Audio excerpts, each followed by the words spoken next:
Todos hemos visto esas imágenes, ¿no? Una manifestación con mucha tensión. Por un lado, gente ejerciendo su derecho a protestar y por otro, la policía con cascos, escudos. Y en el aire siempre flota la misma pregunta. ¿Dónde está la línea? ¿Cuándo una acción para mantener el orden se convierte, pues, en un abuso de poder? Es un momento en el que chocan dos ideas, la necesidad de seguridad del Estado y los derechos de las personas. Los documentos que tenemos hoy sobre la mesa no nos dan una respuesta fácil, pero sí algo mucho más útil. Nos dan un mapa de ruta, unas reglas del juego que, la verdad, lo cambian todo y que buscan equilibrar esa tensión. Exacto. Y ese mapa de ruta es el Derecho Internacional de los Derechos Humanos, el DDH. La idea central, que recorre todo este análisis, es que estas reglas no son un estorbo para la eficacia policial o militar. Para nada. Al contrario, son la condición indispensable para que su poder sea legítimo en una democracia.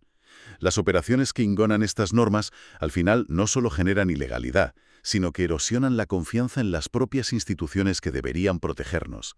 O sea, no se trata de debilitar la fuerza, se trata de profesionalizarla. Vale, vamos a desgranar esto. Partimos de una base clara. El Estado tiene el monopolio de la fuerza. Es un poder inmenso. Si partimos de ahí, ¿cuál es el primer control, el primer cortafuegos que se establece para que ese poder no se convierta en tiranía? Pues el principio es increíblemente lógico y robusto. A mayor poder coercitivo, mayor estándar jurídico de control.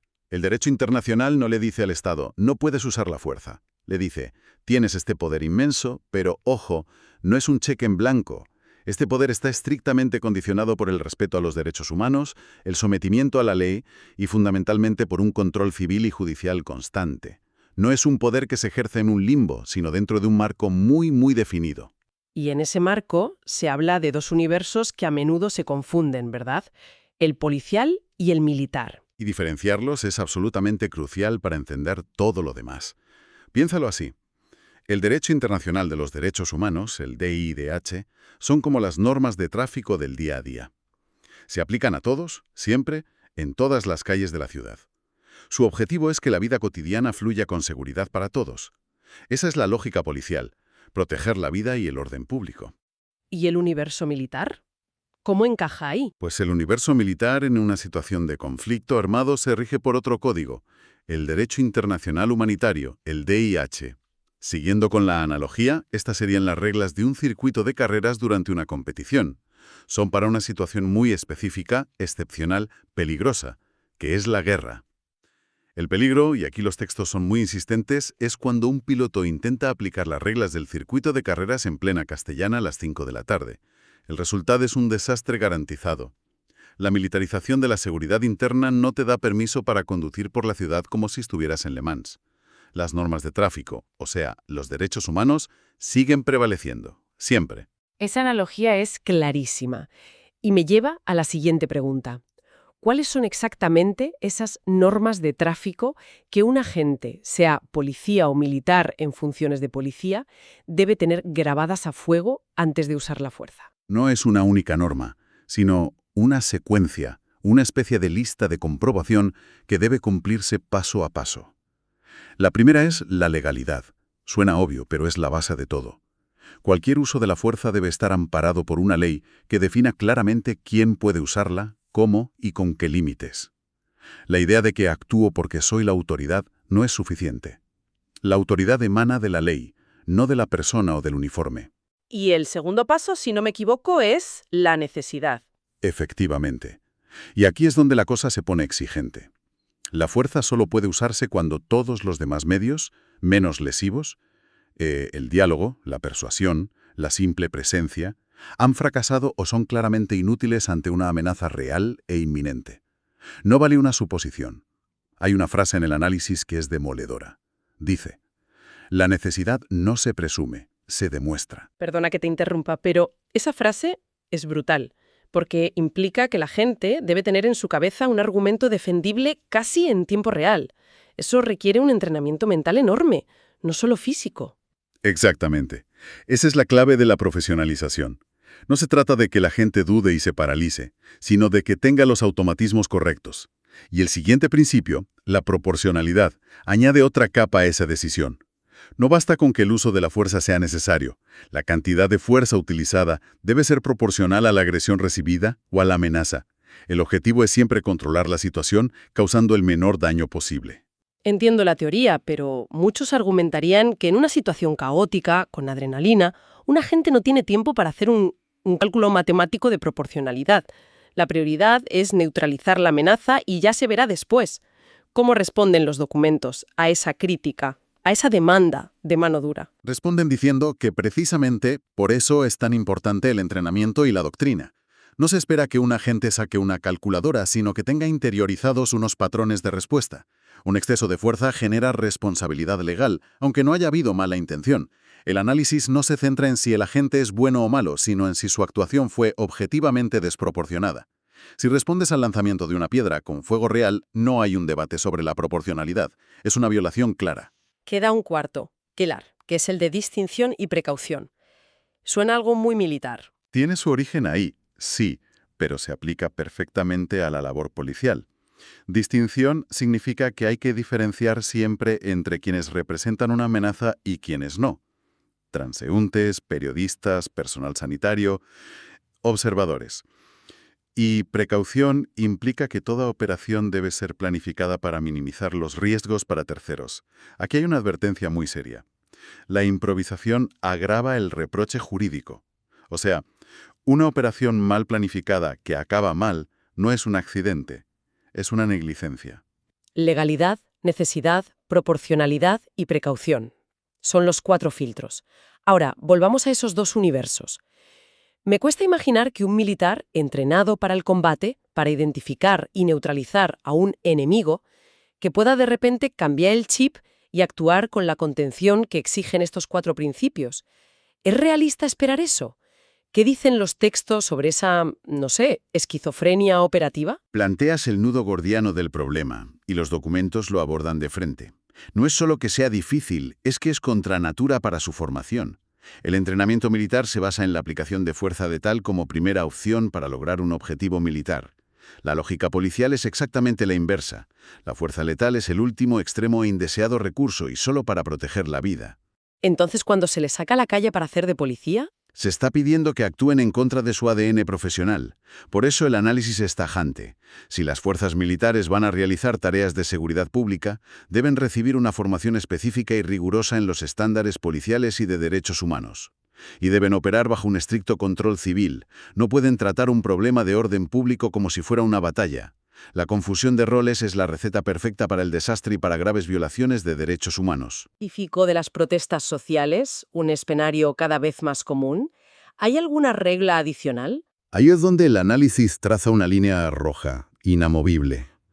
En una protesta, la función del Estado no es reprimir, sino garantizar el ejercicio de un derecho.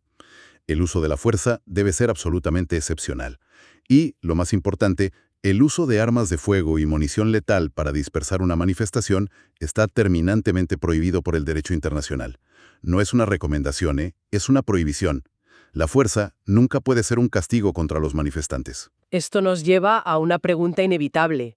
¿Qué pasa cuando se cruza la línea? Cuando un agente o varios ignoran estas reglas. La respuesta fácil, la que oímos a menudo, es la de la manzana podrida. Aislar el caso y decir que el sistema funciona. Esa es precisamente la idea que el análisis desmonta de forma más contundente. La metáfora de la manzana podrida es cómoda, claro, individualiza el problema y exonera al sistema. Pero el derecho moderno no se detiene ahí.